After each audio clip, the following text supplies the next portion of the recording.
We do apologise for the technical issues that we've encountered this morning. We're just about getting people back online, so we'll just give it a few seconds to allow everybody to get back into the Zoom call, and then we'll restart with the video, which is now operational.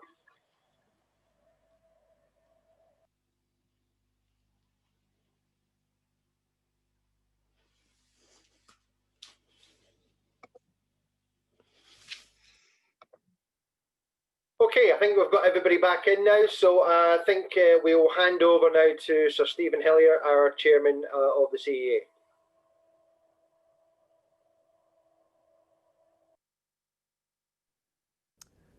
Good morning, everyone.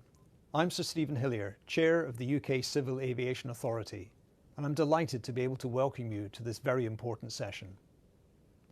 We would very much have preferred to be hosting you in our offices, but for obvious reasons, that's just not possible. I'm glad, though, that we're still able to welcome you virtually for what I know will be a highly productive and timely discussion. As you know, the topic for today is third country working arrangements, but it's simply not possible for any of us to talk about that without first considering COVID-19, which at the moment rightly conditions everything we do across the aerospace enterprise. I don't need to rehearse with this audience, especially the details of the current crisis that we face across every aspect of the sector. We know that the impact that we're currently experiencing is profound, and that there are equally profound consequences that we will be left to deal with for many years to come, once the immediate effects of the pandemic have passed, as they surely will in time. The questions for us all are, when that time comes, who and what will remain? Will the foundations of the enterprise remain in place and be sufficiently solid to rebuild upon? And in what form and in what ways do we wish to rebuild safely? Big questions, and I guarantee that the CAA is doing all it can within its powers now to assist the sector during the crisis, and will do all it can to assist in the future rebuilding task, whilst continuing to oversee the high standards of safety we expect in the UK. In the midst of all of this, we also have the uncertainties surrounding the transition out of the European aviation safety system. We hope that a deal with the EU will be secured shortly, one which recognises the important considerations vital to the UK aerospace sector. The CAA has been doing significant preparatory work since 2016 to prepare for the whole range of possible outcomes, including no agreement. I'm not going to say that as a consequence the situation is somehow risk-free, but I want to assure you that we are extremely active in doing all that we can to mitigate those risks. We have recruited the additional people we need. We already have a strong body of expertise, and we're now at the point of starting to stress test our new structures to ensure that we're as ready as we can be. We're trying to turn over every possible stone and look at every possible angle. We need information to help inform that process. I encourage all businesses to engage with our dedicated EU exit microsite to make sure you are also as prepared as possible, as well as engaging with our webinar series. That for me is the wider context in which today's session sits. But the purpose of today is for you to hear more about another very important area of our preparations for leaving the EU: how we develop our future relationships with other partner regulators across the world. We might be leaving the EU and EASA, but nothing in that implies isolationism. In fact, it implies an ever greater need for us to reinforce our current international relationships and to build new ones, recognising that we're a big player in global aviation with an enviable reputation, so we have already many things working in our favour. So we're forming new working arrangements with our other national regulators, starting with the markets that our industry currently works closest with, such as the US, Brazil, Japan and Canada, and then reaching out more widely still in these partner nations and regulators for their willingness to work with us to negotiate agreements to benefit both our and their industries. Whether you are a design, production or maintenance organisation, the agreements we have reached with these countries will hopefully give you the reassurance and stability that you need to continue operating smoothly in the markets that are most important to you. But let me also underline that the CAA is an organisation committed to engagement and to never stop learning. So we need your contributions, your advice, your insight to help us ensure that we can discharge our remit to the very best of our ability. With that introduction, I hand over now to my colleagues, and I very much hope that you find the session today informative and productive. Thank you, Sir Stephen. So we will continue now into our next presentation, which is really giving you an overview of the legal framework that the UK is now moving into, and that will be led by David Stoppler. David.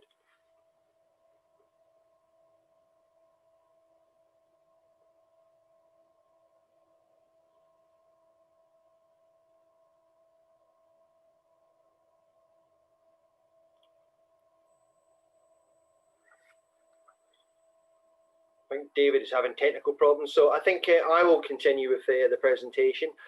So the agenda for this session really is around looking at what's going to happen on the 1st of January, how the UK legislation is changing, and then giving you an understanding of what's going on with regards to the bilateral agreements that we will talk about in more detail today. Next slide, please. So the UK has encompassed the European legislation that covers aviation under the European Withdrawal Act 2018. That legislation is now making all of the parts of the the aviation legislation that we currently have in the European system actually in domestic law in the UK. That comes into force at the end of the year. So we will be able to see the same system, the same regulations, the same descriptions and so forth in totality across all of the aspects, whether it be production, design, maintenance, continued airworthiness, all those sort of elements. And that will continue to be the system that we will use going forward. Now, obviously, the system is designed to be a European system at the moment. So to enable that system to work within the UK directly, then we need to have additional information under statutory law instruments or statutory instruments, which then modifies that system to be able to then work within the UK. The basis of what we are doing means that what we have issued and approved today is still valid and still operational on the 1st of January. So your approvals that you have today will still be valid on the 1st of January. There's no need to do anything to change them over because all of those approvals were issued by the UK CAA. We've also complemented this by an element called, within this statutory instrument called our saving legislation. This allows us to be able to continue to recognise various certificates from EASA, so that it gives us the ability to be able to give ourselves the situation of not only accepting UK certificates, but also certificates from around Europe for a period of time, and that period of time is up to 2 years. Next slide, please. So fundamentally, what we're going to go through today really is talking about those bilateral arrangements or working arrangements that we have with various countries post leaving the EU. So we have sort of 3 that we normally use today within the EU system, but from the 1st of January, there will be others that we have agreed with other countries directly with the UK. So in terms of the ones we'll speak about directly today, we'll look at the UK-US bilateral arrangement, which is a BASA, and that is between government and government, and that will ensure that most of what we do today will be similar to what we do on the 1st of January. There will be some subtleties and changes, but the team will go through that in more detail later. Transport Canada, the working arrangement we have with them, that is different to what we have today. And again, we'll go into a lot more detail with that, and hopefully some of the administrative burden that you have today will be removed through this process. Next slide, please.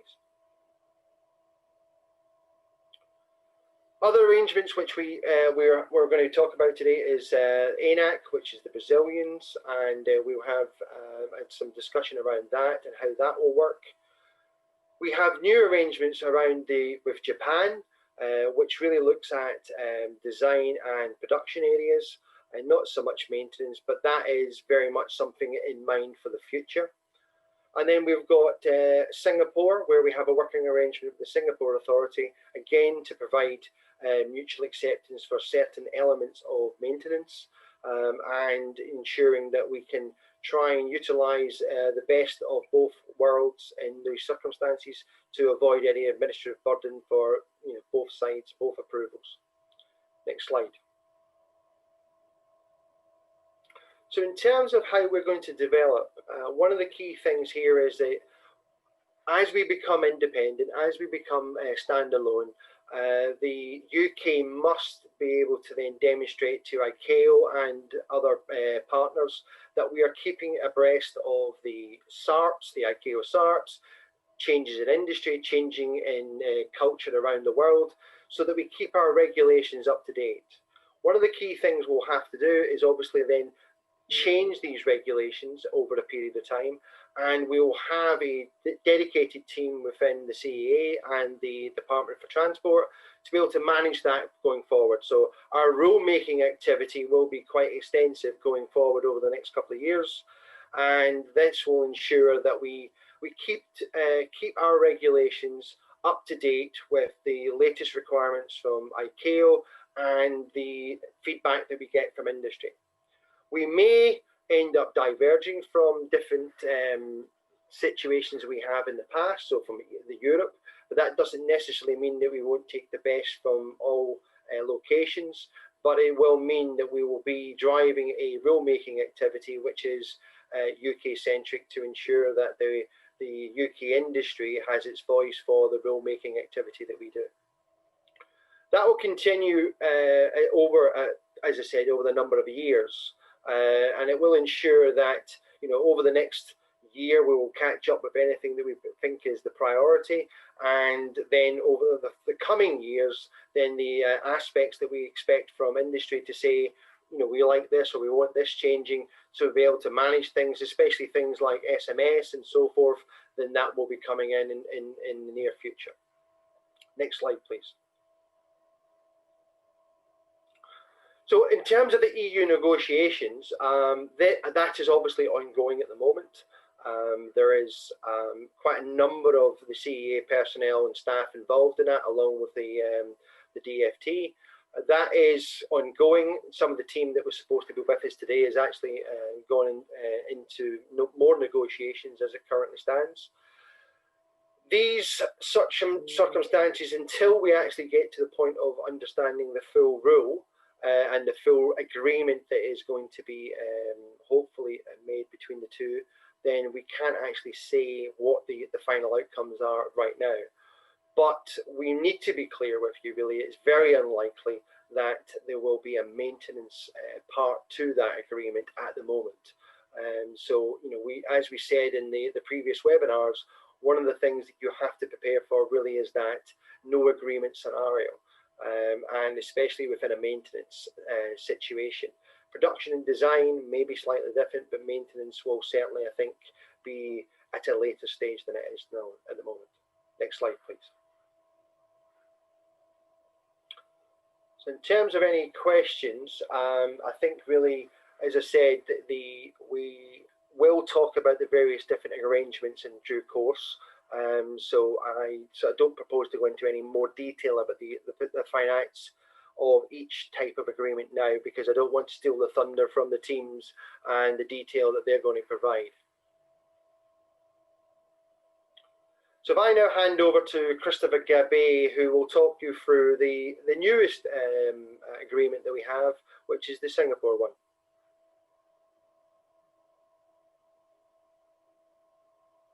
Good morning, everybody. I think it's still morning.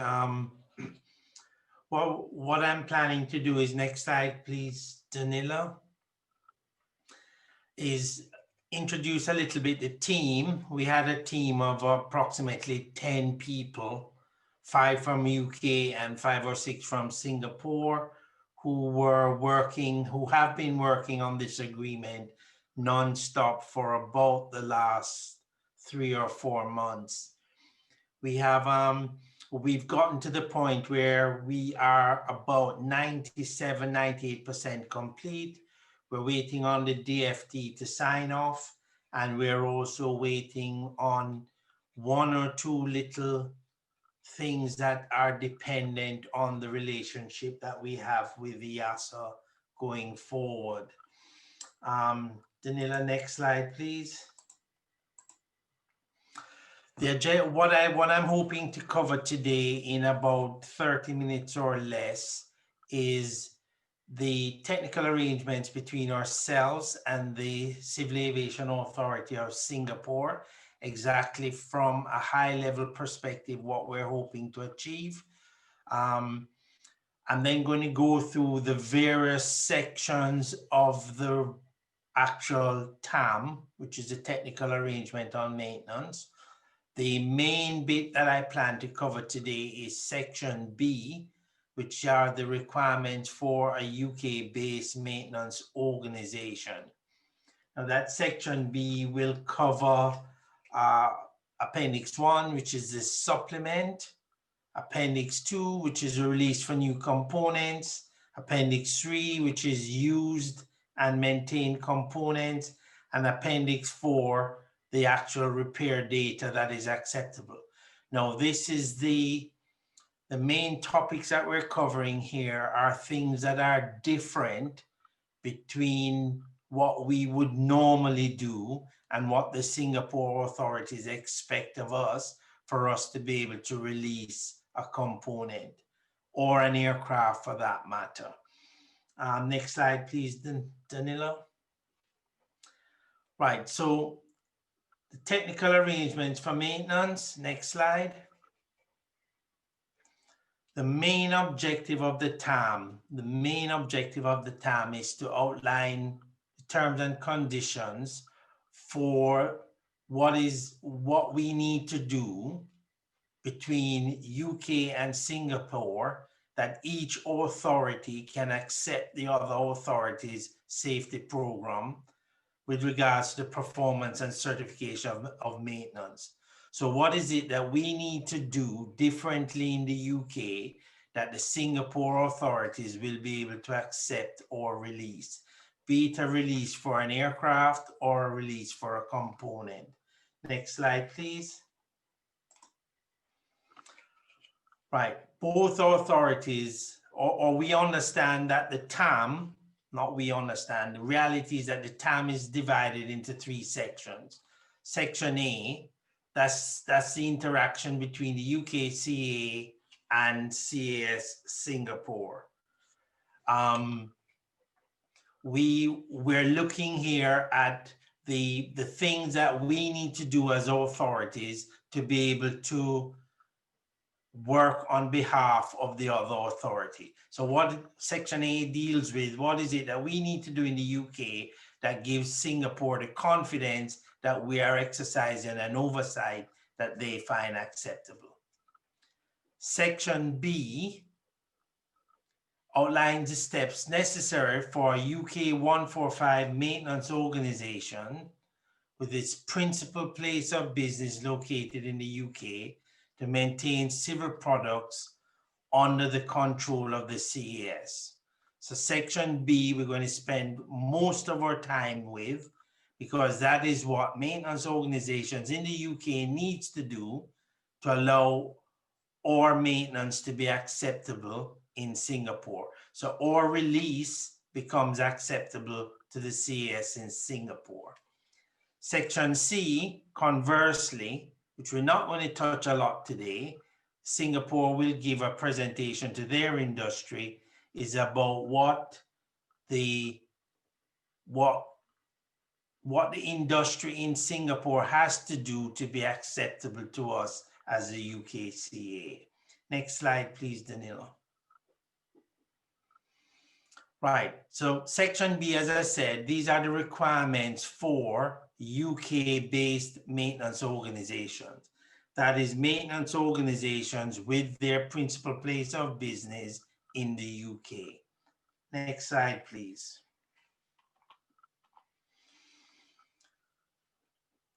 Right. The authorities, both the UK CA and Singapore, accept that UK-based maintenance organizations will implement this TAM if they are to release products, appliances, parts, or aircraft that's acceptable to Singapore. So an AMO, a maintenance organization that maintains aircraft or engines, will have to establish a supplement in their MOE that shows compliance with Section B. Compliance with the CA supplement in your exposition, along with your 145 MOE, forms the basis on which a maintenance organization can exercise the privileges of this TAM. So with a supplement and your UK MOE, you are able to utilize this TAM, the technical arrangements. However, this is a little bit modified. We further modified this by saying, and this is really important, C or D rated organizations are not required to establish a supplement. So if you are a holder of only a C rated or a D rated NDT organization, then you don't have to establish a TAM, a supplement, sorry, because we are exercising mutual acceptance between ourselves and Singapore for C and D rated organization. A-rated organizations that release aircraft, B-rated organizations that repair engines, propellers, APUs, etc., they will require a supplement. Next slide, please.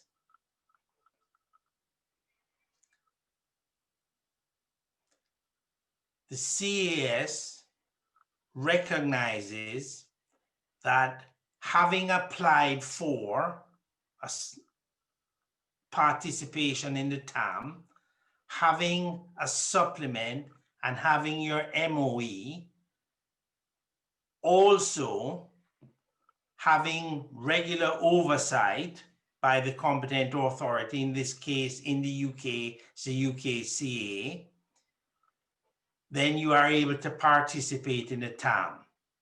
Again, there are some limitations on this. The UK AMO, Maintenance Organization, must have its principal place of business in the UK and hold a UKCA Part 145 approval.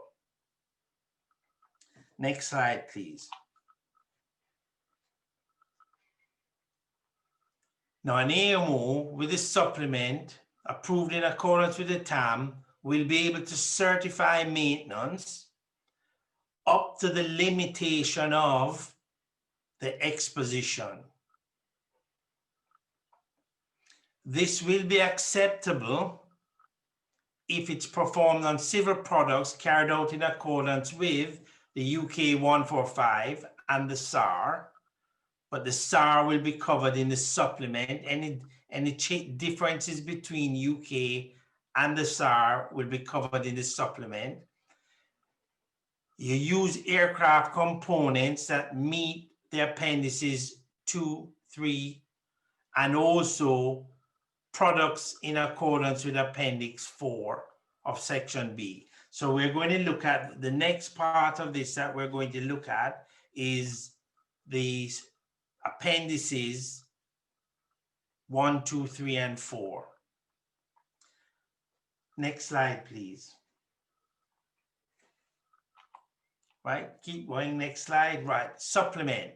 What is required to be in the supplement? Again, the first paragraph makes a point that the UKCA MOE and the supplement forms the basis of our ability to comply with the TAM. So the TAM must contain a statement signed by the accountable manager. The TAM will confirm that the CAS, if required, will have access to the organization for the purpose of performing oversight. The AMO will perform work in accordance with the procedures in their MOE and the CA supplement, and all work performed will be within the scope and ratings of the supplement. Next slide, please.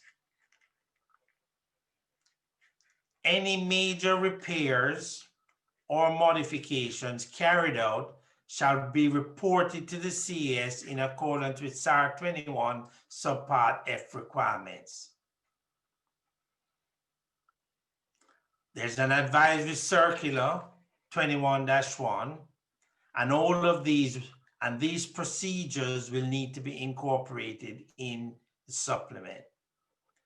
The AMO may subcontract work to other unapproved organizations, provided such organizations are under the control of the AMO, and the maintenance organization ultimately issues the certificate of release to service.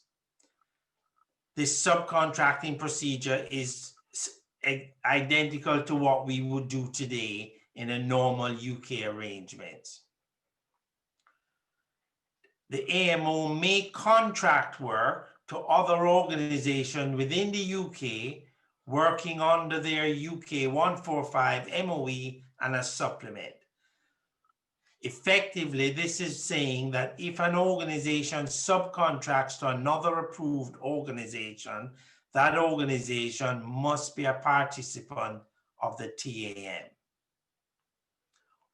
There is an exception to this. They could be approved otherwise by the CAS under the terms of another TAM or a bilateral maintenance instrument between CAS and that organization in another country. Next slide, please.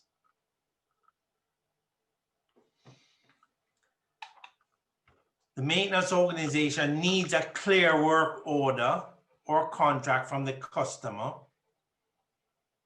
which specifies the work that is to be carried out. The AMO must retain a copy of that work order and any supplementary information for a period of 3 years. All work performed, contracted or subcontracted, described in the MOE and the final certification, airworthiness release certificate, is done by the maintenance organization in the UK. Reporting against SAR 145A60, very similar to AMC 20-8, needs to be submitted within 72 hours when the reporting is required by the CAS. Installation of any new or used components will be in accordance with the supplements 2 and 3. Sorry, with Appendix 2 and 3. Let's have a look now at Appendix 2, acceptance of new components. Danila, can you move the slide to the next one? One more, please. Now I've highlighted the items that would be new to us. New aircraft components having the following release certificates can be fitted to Singapore products.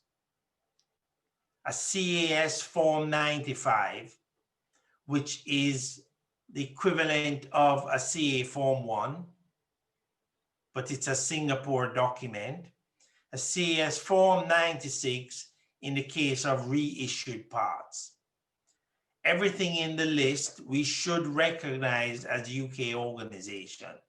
And EASA Form 1, 8130, J Form 1s, the CAA Form 1 from the United Kingdom after January 1, 2021 for a production organization, or Form 1 from a production organization in Canada. So that's for new components, the releases that the Singapore authorities accept for their components. Let's look at used maintained components. Next slide, please, Danila. And on again, please. For used maintained parts or components, excluding engines, engine modules, and APUs.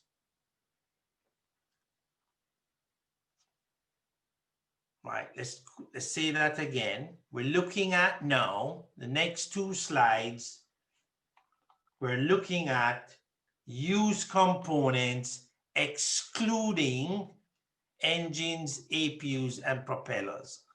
So these are components from C-rated organizations we're looking at. What is acceptable?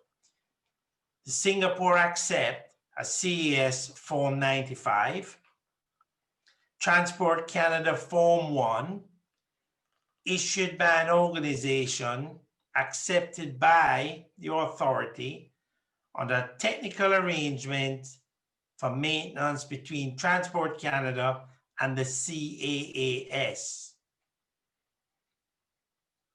Now you'll note that there are a few times where we say that it's a technical arrangement for maintenance between Transport Canada and CAAS, not UK's CAA. An 8130-3 issued by a fire repair station located in the United States. That's the same as we accept now. EASA Form 1 issued by a 145 approved maintenance organization located in an EU member state. After January 1, UK will not be an EU member state. So an EASA Form 1 issued by a 145, EASA 145 maintenance organization located in an EU member state. EASA Form 1 issued before January 2021 by approved 145 organization located in the UK. And then we go to the J Form 1s. Next slide, please. A Hong Kong CAD Form 1 issued by an organization accepted by the authority, which is CAS, technical arrangement between CAS and Hong Kong CAD. A CASA Form 1, which is Australia, issued before July 2014 by CASA Part 145 approved organization located in Australia, or issued by an organization accepted by the CAS under a technical arrangement between the CAAS and CASA. A JCAB, the Japan Form 18, issued by an organization accepted by the Singapore authorities based on a TAM between the CAS and Japan. And a new one, which is the UK Form 1, CA Form 1, issued by a CA UK 145 located in the United Kingdom. So that's a UK Form 1 after January 1, 2021.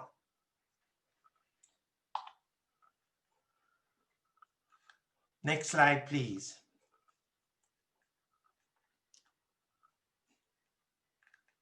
For used or maintained engines, engine modules, APUs, and propellers. CAS Form 95. Transport Canada Form 1, based on a TAM between the Transport Canada and CAS. A Hong Kong Form 1, based on a TAM between CAS and Hong Kong. CASA Form 1, based on a TAM between CASA and the CAS. JCAB Form 18, based on a TAM between CAS and JCAB. UK Form 1, based on this TAM between the UKCA and the CAS. So we've dealt with used or maintained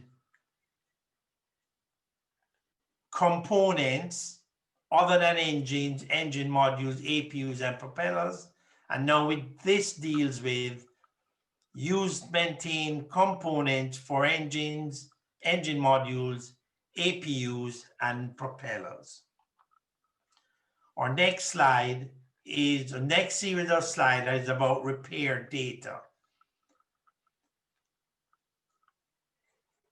Mutually recognized repair data. Under the SAR 21.117, the following data is mutually accepted. So it's approved by the FAA on the scope of an agreement between the CAS and the FAA. Approved by EASA under the scope of an arrangement between the CAS and the EASA. The holder of an FAA type certificate and a CAS letter of type acceptance.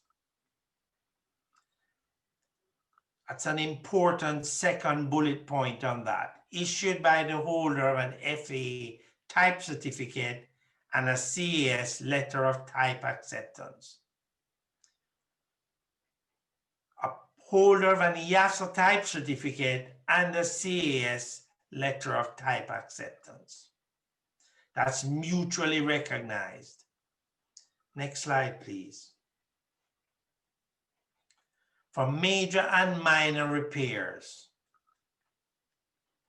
Data for a repair issued by the holder of an FAA EASA type certificate, TC holder, who is also holding a letter of type acceptance from the CS. Holder of an FAA EASA STC or TSO that has been validated by the CS. EASA, where EASA is a competent authority representing the state of design. An FAA ODA or DER data is acceptable, repair data. However, for all major repairs, the FAA approved design data must be supported by the applicable FAA 8110-3, 8100-9, or Form 337 with Block 3 appropriately annotated. Next slide, please. Data for minor repairs. Approved by the OEM, original equipment manufacturer, holding a design organization approval by EASA. And that type certificate has been accepted by the CS under a letter of type acceptance. Issued by an OEM holding a design approval issued by the FAA for repair on an article included in the part of a type certificate, and that has been accepted by the CAAS letter of type acceptance. For the use of any data not fulfilling SAR 21.117, then CAAS approval is required under SAR 21 subpart or subpart F. Next slide, please.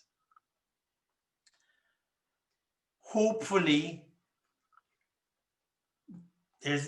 we've had enough of a highlight of what's coming down the track, and the TAM, once signed and agreed, will be available on the CA website to allow more in-depth discussion. But what we've done is given a fairly high level, yet still somewhat detailed view of the TAM as it's being signed. Yep, that's it, Mark. That's great, Chris. Thank you very much. We have one question. From Kevin, does a C-rated organisation still require to apply for a TAM even though no MOE supplement is required? The answer is no. If you're a holder of a C-rated or C rating approval, then mutual acceptance of your work is of your release is accepted between UKCA and CAS.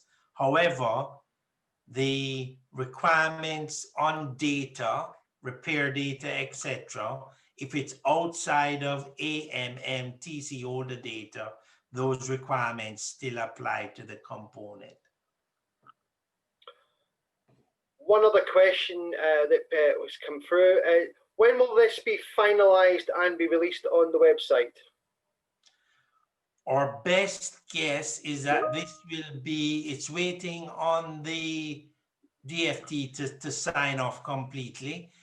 It's also waiting on Singapore, the Singapore heads to sign off completely, but we're anticipating that it should be there somewhere around the end of the year, the 1st of January next year.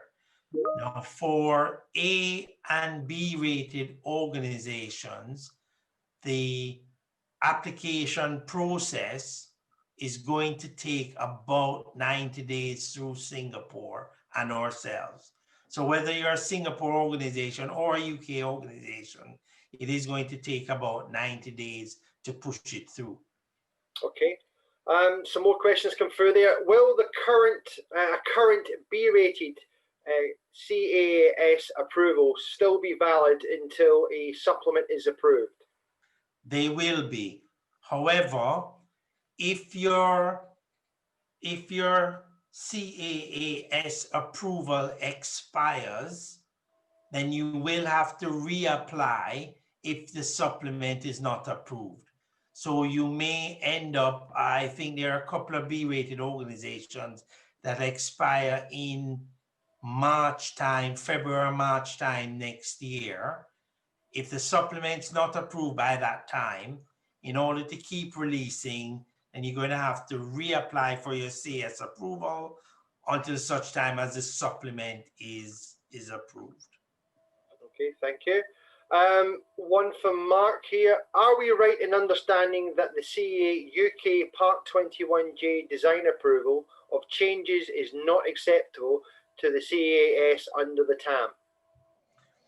It's not yet acceptable, but it possibly will be acceptable. At this point in time, it's not, because the due diligence has not been done, but it is being worked on as we speak. So possibly by the time we get into next year, it will be. So there's an evolution of the agreement as we move forward. Correct. Okay. And also one other quick point, Mark. The other thing is whether or not the Part 21 organization has TC holder status or not. Yeah, okay. Yeah. Okay, from Lyndon, as a part of the TAM, does the mutual acceptance of repairs data have any provisions for CAS to accept repair or change data issued by UK DOAs and vice versa? Similar question, I would think. Yes, similar question, similar answer. It is at this point in time, if it's TC holder or STC or TSO, yes, immediately. Other than that, we are in the process of working on that. Okay, again, from Lyndon. Under the TAM, there is acceptance of subcontracted organisations under CAS AMO. Would there be any requirements on the CAMO to perform oversight of such arrangements? Right. On the acceptance of subcontracted organizations is about subcontracting maintenance tasks. So in UK language, just 145A75, and it depends on the Appendix 11 in UK language between the operator and the maintenance organization. In Singapore language, it would be dependent on the arrangement between the operator and the 145 doing the maintenance. Some contracts limited, some contracts don't. Okay, thank you. One in question is slightly different to the last one. Design data approved by the UK CAA, will that be accepted for CAS for maintenance? Right. The question that I'm being asked is, I'm trying to translate it here, because for a UK maintenance organization, we are asking here if whether or not the UK data is acceptable on a Singapore product or a Singapore aircraft. And that will be down to acceptance according to the TAM by the operator or the requester of the maintenance. Okay, thank you. So in terms of, this is one from Michael, would a UK-based B-rated AMO send their TAM application to the UK CAA or CAS? UK-based AMO will send their application to apply UK CAA. Okay, that's great. So that's all the questions we have at the moment for the Singapore arrangements. You're quite welcome to put any more in if you think about that in due course, and we can answer them after the session. If any questions don't get answered directly during the session, we will endeavour to answer those questions post the session. So I think right now we are just about ahead of time, which is quite good considering the gremlins we had. So what we propose to do is to break for lunch now, and we will return at 1 o'clock.